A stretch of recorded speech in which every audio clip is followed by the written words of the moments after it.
fluorescent lights in my cramped quarters flicker to life with an almost organic reluctance, casting sickly shadows that seem to retreat into corners that shouldn't exist in a rectangular room. Time has become meaningless out here. Earth's carefully measured days and nights feel like a child's attempt to impose order on chaos. The knocking at the airlock door started again about an hour ago. At least, I think it was an hour. The chronometer on my desk shows numbers that keep changing when I'm not looking directly at them. The metal walls of the Icarus 7 feel closer today, like a living thing slowly digesting its prey. I've started marking their position with scratches, and though the measurements always show the same dimensions, I swear the room has shrunk by at least 3 feet since last week. The soft whir of the air recycling system provides a constant backdrop to my existence, but sometimes it changes pitch, almost like it's trying to harmonize with that damned hum. My morning routine has become a ritual of sanity: brush teeth with recycled water that sometimes tastes like copper, sometimes like memories, clean myself with rationed wet wipes that leave my skin feeling like it belongs to someone else. The mirror in my quarters shows my face most of the time, though increasingly I catch glimpses of something else in my reflection, something that smiles too widely when I'm not smiling at all. The synthetic fabric of my jumpsuit clings uncomfortably to my skin, and lately I've been finding strange patterns in the weave, geometric shapes that seem to shift and change when I try to trace them. My carefully measured breakfast of dehydrated eggs and vitamin supplements tastes like ash and static, but I force it down. The nutrition readout claims it's perfectly balanced, but I've lost 20 pounds since whenever this all started. I pass Sarah's old quarters on my way to the workstation. The nameplate is pristine, somehow resisting the strange corrosion that's been creeping along the other metal surfaces. Sometimes I hear humming from behind her sealed door, not the ship's hum, but a woman's voice singing lullabies in a language that makes my teeth ache. I've started taking the long way around, through the maintenance tunnels, even though the shadows there seem to have weight and substance. The workstation itself has evolved into a nightmare of contradictions. My experiments, meant to understand what's happening to us, yield results that violate every known law of physics. Yesterday, I watched a drop of water fall upward from my coffee cup and disappear into a ceiling that rippled like disturbed water. The readings from my instruments show numbers in bases that don't exist, and the computer displays graphs in colors I can't name. Looking out the observation window is an exercise in terror management. The stars used to follow known patterns, but now they move like living things, forming constellations that look like faces in pain. Sometimes I see Earth out there, but it's different each time. Sometimes a burned-out husk, sometimes a writhing mass of tentacles, sometimes a perfect blue marble that watches me with continents that rearrange themselves into eyes and mouths. The transmission system I've jerry-rigged shouldn't work. I know enough about our technology to understand that it's impossible. The components I used aren't even compatible with each other, but somehow it hums with power, sending these messages out into a void that feels increasingly crowded. The equipment grows warm beneath my touch, and sometimes I swear I can feel a pulse beating through the metal. That thing is watching me now. I can feel its attention, like a physical weight on my skin. It's gotten bolder since the others, since I became alone. It used to hide in peripheral shadows, but now it leaves evidence of its presence. Strange marks on the walls that look like circuit boards one moment, and organic growth the next. Items moved when I'm not looking. Messages written in condensation on the inside of my helmet's visor when it's sealed in storage. The worst part is that I'm starting to understand its movements. There's a pattern to its appearances, a logic that makes perfect sense in the moments between sleeping and waking, but slips away like smoke when I try to grasp it. Sometimes I catch it mimicking familiar shapes, a keyboard, a coffee mug, a chair, but with subtle wrongness that makes my mind recoil. The more I observe it, the more I suspect it's not hiding anymore. It's teaching me how to see. The launch chamber at Atlas's Peak stands vivid in my memory, though now I question whether those memories are entirely mine. The facility was humanity's crowning achievement, crystalline walls that seemed to catch and reflect light that hadn't existed moments before, equipment that hummed with barely contained power, and that massive window overlooking what remained of Earth's last natural coast. Sarah stood next to me during the final briefing, her red hair a beacon of normalcy among the sterile whites and greys. She was checking her suit seals for the 7th time, not out of anxiety, she'd said, but because the number 7 held special significance. "Lucky 7, she'd laughed, but there was something strained in her voice, as if she were already hearing something we couldn't. John was our rock, our foundation. His methodical nature made him perfect for engineering oversight, but now I wonder if his precision wasn't something more. An attempt to impose mathematical order on a universe he sensed was far more chaotic than we'd been taught.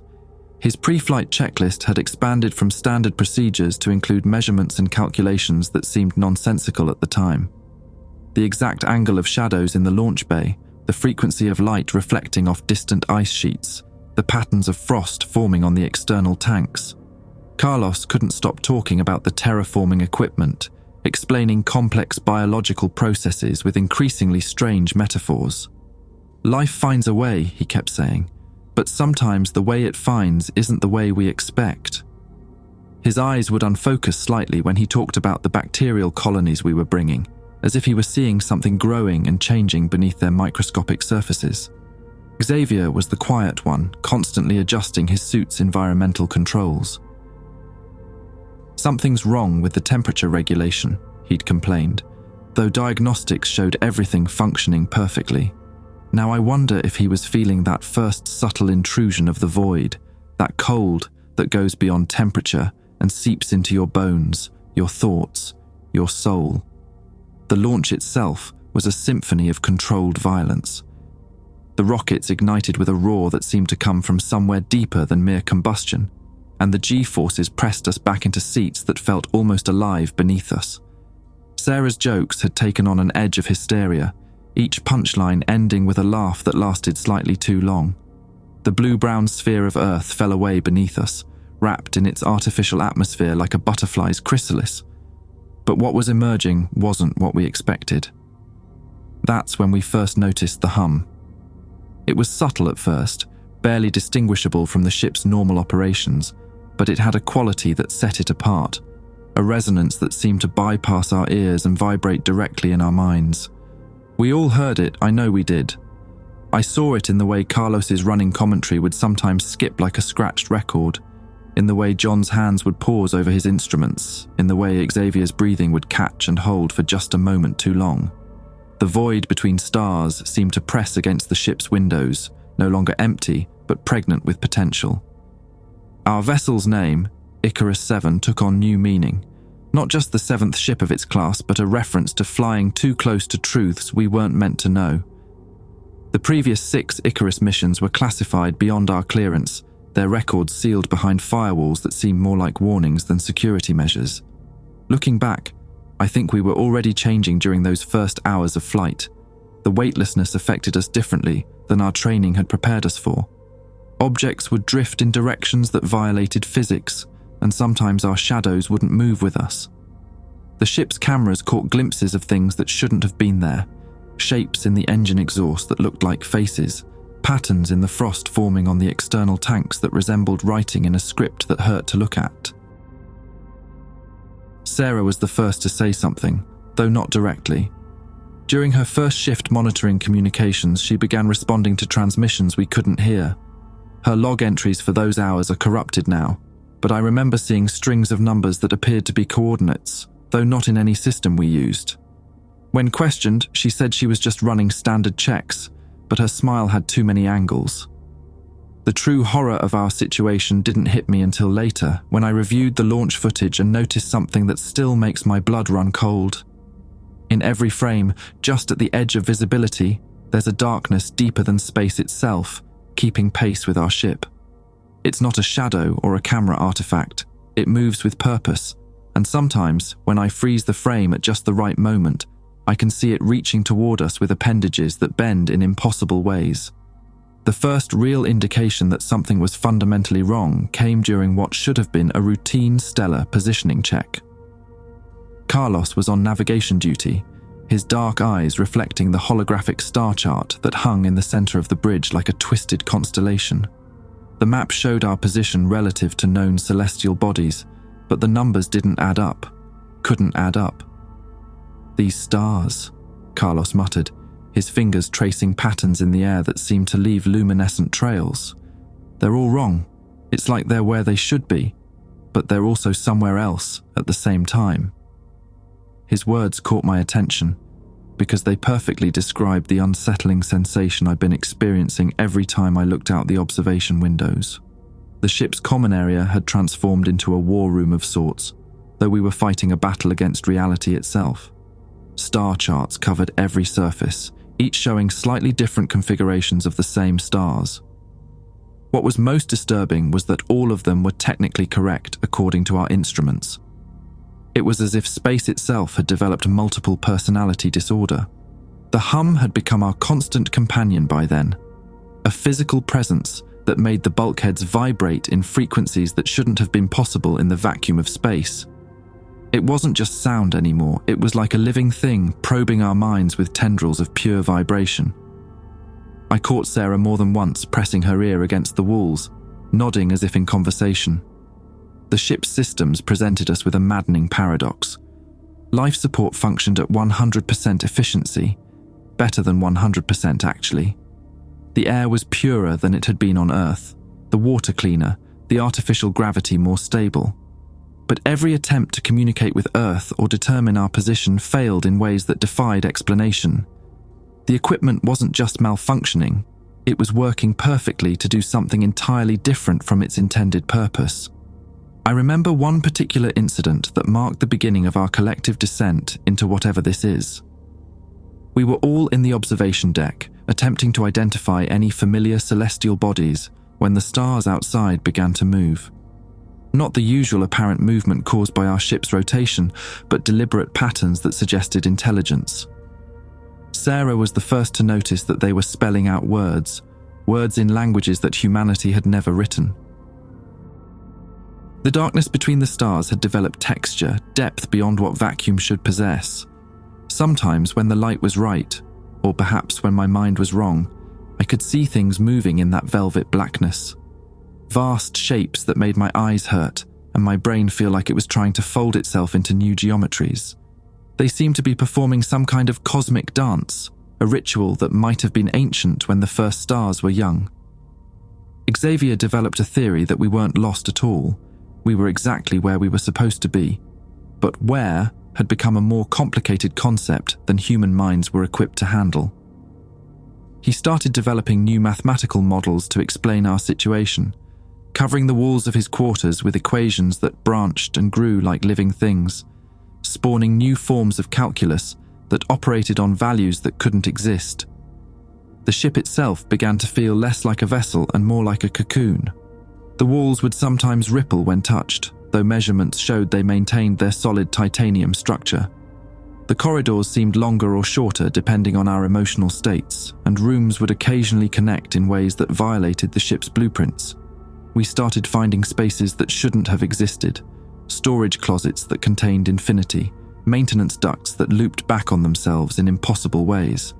The computer systems started showing signs of what we initially thought was malfunction, but gradually realized was evolution. Lines of code would rewrite themselves when we weren't looking, creating programs that served purposes we couldn't comprehend.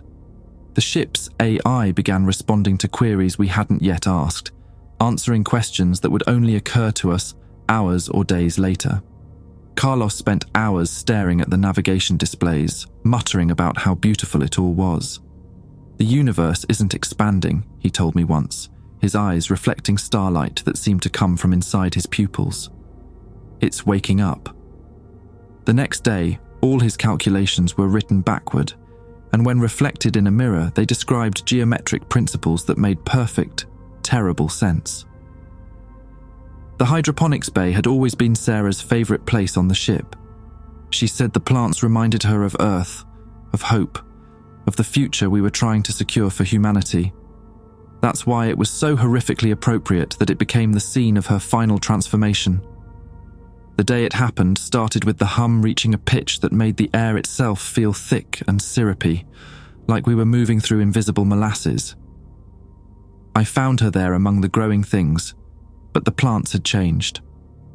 The once orderly rows of vegetables and atmospheric processes had rearranged themselves into spiraling patterns that hurt my eyes to follow.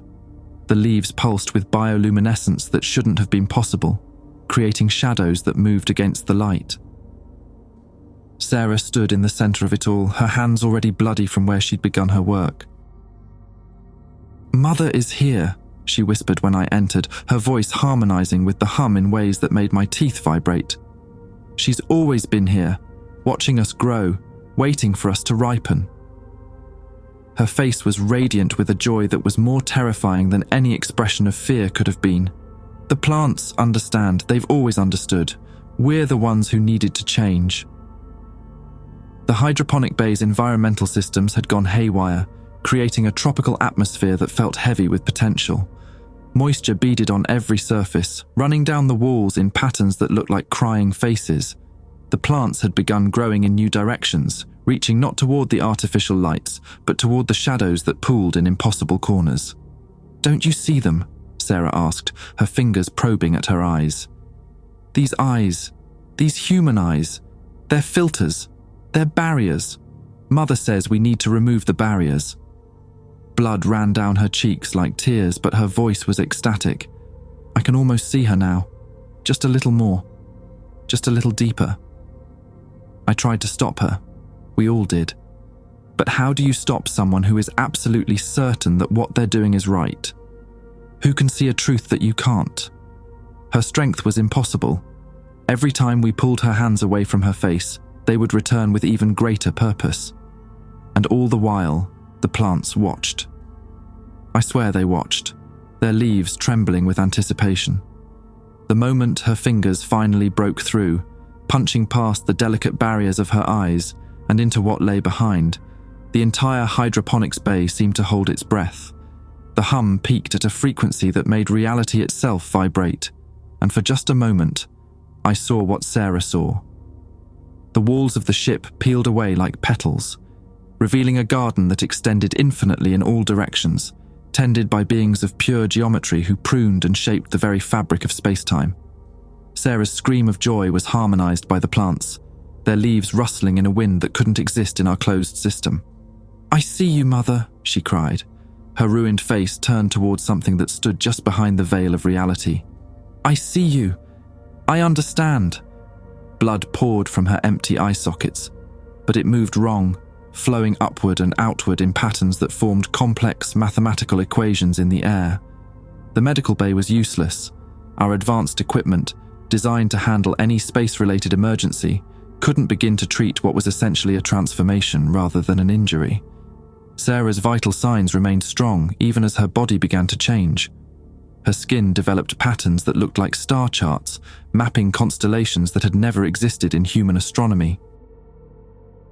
She died smiling, her empty eye sockets staring into a universe that the rest of us could only glimpse in our nightmares. Her last words were in a language that made the medical equipment short-circuit, but somehow I understood them. "The garden needs pruning. We are the shears." After we sealed her body in the ship's morgue, I returned to the hydroponics bay.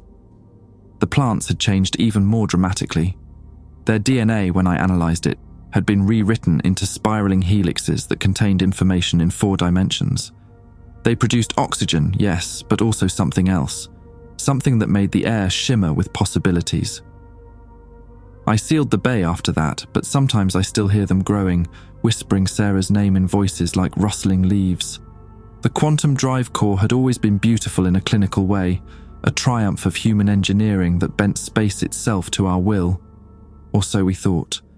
John was its keeper, understanding its rhythms and harmonics better than anyone. He spent more and more time there after Sarah's death, claiming he needed to monitor slight fluctuations in the drive's output. We should have realized sooner that the core wasn't just malfunctioning, it was communicating. The day the engines failed, I found John in the core chamber. The massive room thrummed with energy that made the air ripple like heat waves, but the patterns were wrong.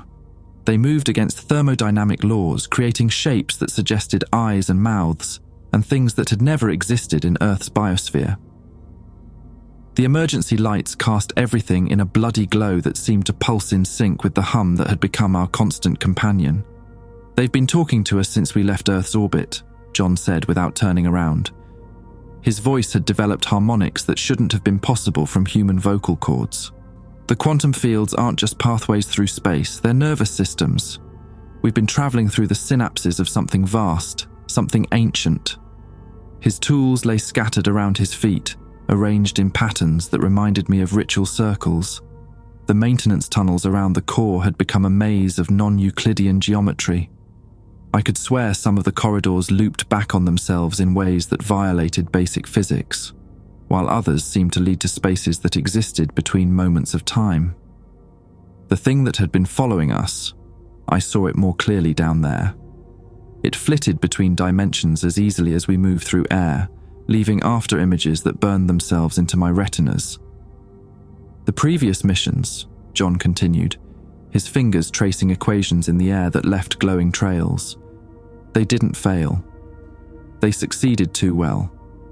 NASA knew what was out here. They knew what space really was." He turned to face me then, and his eyes had become pools of quantum uncertainty, probability clouds that contained every possible color and none of them simultaneously. The engine core itself had changed. The containment field that should have been a perfect sphere had developed facets and angles that hurt to look at, like a geometry problem that drove mathematicians mad.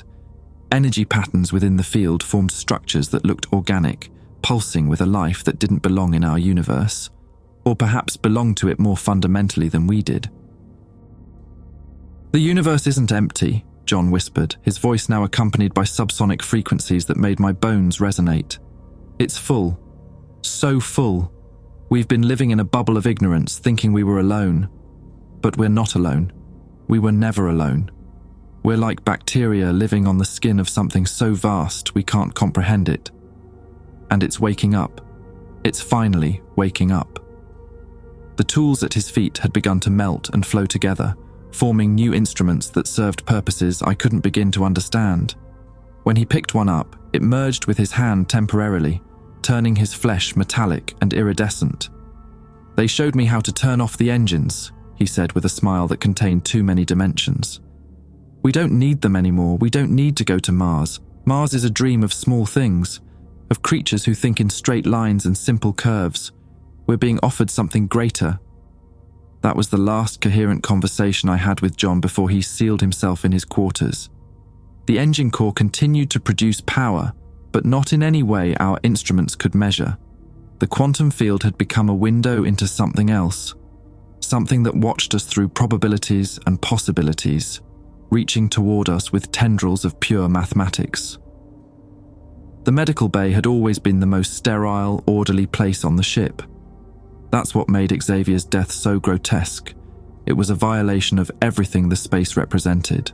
The pristine white walls became a canvas for something that wanted to make a statement about the true nature of biology and physics, written in blood and brain matter and possibilities. It started during his regular medical checkup.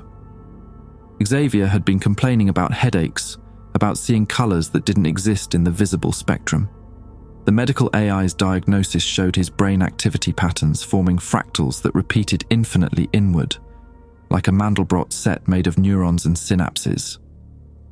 That's when he started laughing, and the sound had overtones that made the medical equipment display readings in base 17 mathematics. "We're so small," he said between bursts of that terrible laughter. "So small and dense and limited. Like trying to understand an ocean by looking at a single drop of water." His eyes had developed a strange quality. They seemed to reflect light from sources that weren't there, creating highlights and shadows that moved independently of his head movements. The first impact took us all by surprise. The sound of his skull hitting the reinforced wall was like a bell being struck in a cathedral of bone and meat. The wall dented outward, not inward as physics demanded. His blood spread across the surface in patterns that looked like circuit diagrams one moment and organic growth the next. "The message," he kept saying between impacts, "is encoded in our DNA, but not in the base pairs. It's in the spaces between the letters, in the pause between thoughts, in the moment between when you decide to move and when your body responds. His voice remained perfectly steady, despite the devastating trauma his body was experiencing. "We're just cocoons. The butterfly is waiting to emerge." The medical bay's monitoring systems went haywire, showing vital signs that fluctuated between death and impossibly enhanced life. Sometimes the readouts displayed symbols instead of numbers, glyphs that seemed to squirm and change when viewed directly. The room's temperature fluctuated wildly, creating patches of frost and zones of near-boiling air that moved like living things. Xavier's strength was impossible. When I tried to restrain him, his skin felt like metal one moment and like nothing at all the next, as if parts of him were phasing in and out of our reality. The thing that had been watching us drew closer during his death, its presence becoming almost tangible. I could feel its satisfaction, its hunger, its patience. The shadows in the room began to move against the light, forming patterns that suggested anatomical diagrams for creatures that could only exist in non-Euclidean space. The sound of his head impacting the wall took on a rhythm that matched the ship's omnipresent hum. Each strike sent vibrations through the deck that seemed to carry messages in a Morse code made of pain and transformation. His blood moved in ways that blood shouldn't, forming complex helical patterns in the air before splattering across surfaces in perfectly symmetrical fractals. When his skull finally broke open completely, what spilled out wasn't entirely brain matter. There were structures in there that pulsed with bioluminescence, crystalline formations that caught and reflected light from dimensions we couldn't see. His smile never wavered, even as his face collapsed and reformed into geometries that suggested other purposes, other functions that human flesh was never meant to serve. The medical bay's automated systems tried to intervene, but the robotic arms moved like they were drunk on non-Euclidean geometry. Their simple programmed patterns corrupted by whatever was leaking out of Xavier's transformed brain. The cleaning bots that deployed to deal with the blood ended up arranging it into mandalas that seemed to rotate in more directions than space should allow. The corridor leading to John's quarters had become a topology nightmare. The walls didn't connect the way they should, creating angles that made my inner ear scream in protest. The metal surfaces had developed a peculiar quality. They seemed to breathe, expanding and contracting in rhythm with the ship's omnipresent hum. The air itself felt thick with possibility, carrying scents that triggered memories I'd never had. After weeks of silence, John's voice started calling to me. Not through the intercom system. His words seemed to emerge from the metal itself, vibrating through the deck plates in frequencies that made my teeth ache. "The door isn't locked anymore," his voice whispered from everywhere and nowhere. "It never was. You just had to learn how to see the right way to open it." The access panel next to his door displayed impossible readings. The temperature readout showed numbers in Kelvin that went negative, humidity sensors detected moisture content above 100%, and the atmospheric pressure gauge spun wildly between vacuum and crushing depths. When I finally touched the door control, it felt warm and yielding, like living tissue. The door didn't so much open as unfold. It peeled back along seams that hadn't existed moments before, revealing John's quarters, or what his quarters had become. The small chamber had transformed into something that violated every law of physics and biology I'd ever learned. The room existed in more dimensions than space should allow, corners connecting to angles that couldn't exist in Euclidean geometry. John's skeleton was the centerpiece of this cosmic art installation, but skeleton isn't really the right word. The bones had been arranged, or had arranged themselves, into a structure that looked like a three-dimensional projection of a four-dimensional object. Each bone had been fractured and reformed countless times, creating patterns that suggested star charts one moment and DNA helices the next. The marrow inside glowed with a light that cast shadows in colors I had no names for. The walls were covered in writing that hurt to look at, not just because of the content, but because the letters themselves seemed to exist in multiple states simultaneously, like Schrödinger's alphabet. "We will see" was written in what I first thought was blood, but the substance moved on its own, forming and reforming into different phrases in languages that humanity had never spoken.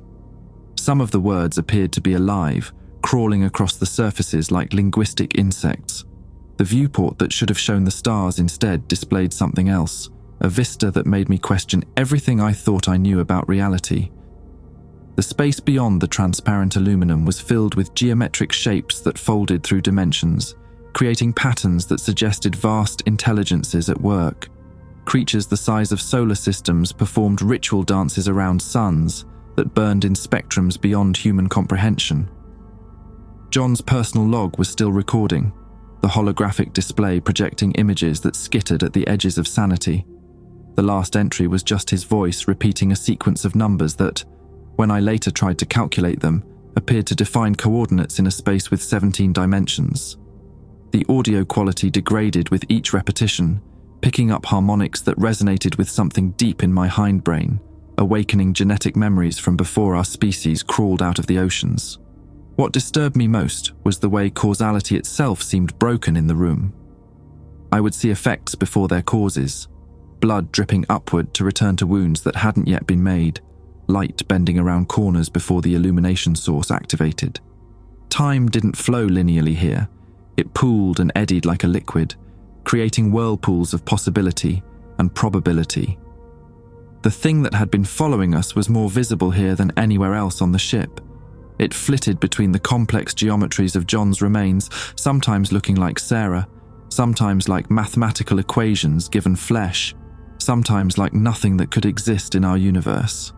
It seemed to be studying me, evaluating my readiness for whatever transformation the others had undergone.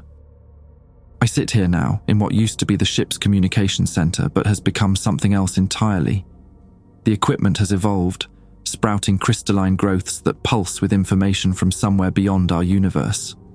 The keyboard I'm typing on occasionally shifts beneath my fingers, the keys rearranging themselves into patterns that make more sense than their original QWERTY layout ever did. My wife stands at the airlock window, though I know she's still on Earth, or what used to be Earth.